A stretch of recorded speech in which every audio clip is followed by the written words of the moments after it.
right. Okay. Michael Shannon from Convergia and Suzanne Bowen from DIDX. Having a conversation here at GTM in Washington, D.C. Okay, Suzanne, my major question is, how does your exchange work? How many clients do you have? And can you tell me a little bit of your experience between trading DIDs, especially in the Latin America? Okay. There are about 5,500 IP communication companies on DIDX right now. They're like you, and they're from 200 different countries. They're buying and or selling phone numbers. So in the long run, what happens is you have access to a database of phone numbers from about 50 countries. Millions, thousands of cities. Millions of phone numbers, thousands of cities. I think the advantage to using DIDX as opposed to going directly to one carrier at a time, a lot of it's obvious, you know. For one thing, when you go to individual carriers, you have to pay a high deposit and you have to agree to a pretty high minimum monthly requirement and things like that. Whereas when people join an exchange such as this, and the bigger it is, the stronger everyone becomes because they have more access, more versatility of phone numbers. So the big guys will join because they have a huge audience, a huge global market of real wholesale companies like you and me, all right? Others who are looking to expand their business, before they just had, say, phone numbers from Brazil or Portugal, I'm just making that up, right? And they joined DIDX, and now they have phone numbers available from 60 different countries, so you have room to expand and grow and bring in lots of new revenue, provide new opportunities for your customers. Okay. So, go ahead, ask me your next question. My next question is how much do you charge per transaction? What's the minimum transaction in the DID exchange? Let's say, is it 1 DID or 100 DIDs? And what are the requirements in order to join your exchange? We try to keep it really simple. Yes. Really, and that's important nowadays because time is gold. Time is very valuable. So then the very simple 6-step interop process is at DIDX.net/interop. It's basically the first 3 steps go through testing of our free US and free UK number that we give you to test with. Okay. Once that's complete, then you revise the terms and conditions of a couple of paragraphs, send that over to us, download the service agreement, fill it in, sign it, fax or scan it to us. And then you and I are actually doing step number 6, and that is finding out what you want to do with DIDX, what your market is, what you want to accomplish, so that we can target everything in that direction. So that brings me to a question. Are you more interested in selling and or buying? Right now I'm more interested in selling my DIDs.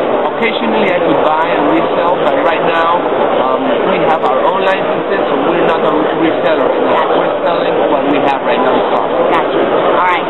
And we need people like you on the exchange. So I take it you probably have Spain, Portugal, Brazil, and other Latin American phone numbers? Yes, Lima, Santiago, and we're in the process of getting them. All right. So we put you, the seller, in the position of a lot of power. What I mean by that is we don't tell you how to do anything. Instead, you make your phone numbers available through the API, which is free, or you can manually upload them via a spreadsheet or one at a time, whichever way you want to do it. Okay? And you determine the setup, the monthly rate, how many minutes you're willing to include. Are you willing to allow people to use them for calling cards? How many channels? There are different fields, and you make the decision for every single one. Okay. And then we just add a very small fee to that. Okay, which is? It could be anywhere from 10% to $1, whichever is higher. Okay. Okay? Yeah. And when the buyers, the other 5,500, are looking at the database and they are looking for, say, Brazil numbers, they're going to see your price plus that small markup that we put on it. So there's no confusion. They pay us, we pay you. Okay, so the way the clearance is, I pay you and I don't know who the final customer is? Right. Okay, and do you charge both ways, both ends? No. Who pays, the seller or the buyer? The buyer. Okay, so in this case I would say... Again, keeping it really simple. Okay. Right. Is there a minimum of DIDs per transaction? Because I guess the buyer who's paying the 10% on the $1, I don't know, it depends. If he buys guys have 1,000 DIDs? And that's a good question to ask. It makes sense. There is a minimum requirement for DIDX who are buyers, and that is to buy at least 20 phone numbers, have at least 20 phone numbers in their account. For sellers, they have at least 50 available for sale. All right? Now, on the other hand, no, as a whole. Okay. So it's realistic. I mean, about anyone who's in a wholesale position can do that. Okay. Otherwise, but basically by doing that, they avoid a monthly minimum quantity fee of $20 per month. Okay. All right? The buyer can buy one phone number when they can click and manually buy, or they can use the free buyer API and like automatically, it's all automated, where their customers come to the website and click and they see all the phone numbers from DIDX, but they don't see DIDX. Okay. Right. So that's free? That's free, the free API. If you've got someone on your team who can take that API, you can use the buyer side, fantastic, and also the seller side. The seller side is nice because you can make available through the API all of the phone numbers that you want to show up for sale on DIDX. There's minimal work involved. Just implement the API.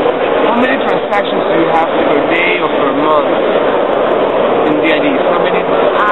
What's the funny difference? Honestly, I think tens of thousands, if not more. Per day or per month? I would say per day. Remember, there are 5,500 members on DIDX. Okay. Right. Okay. So if you're competitive in something about your phone number, competitive in the pricing, or competitive in the number of channels that you're including, competitive in the number of free minutes that you're including, you can look, for example, at the Brazilian DIDs provided by the other DIDX sellers, and you've got to be competitive.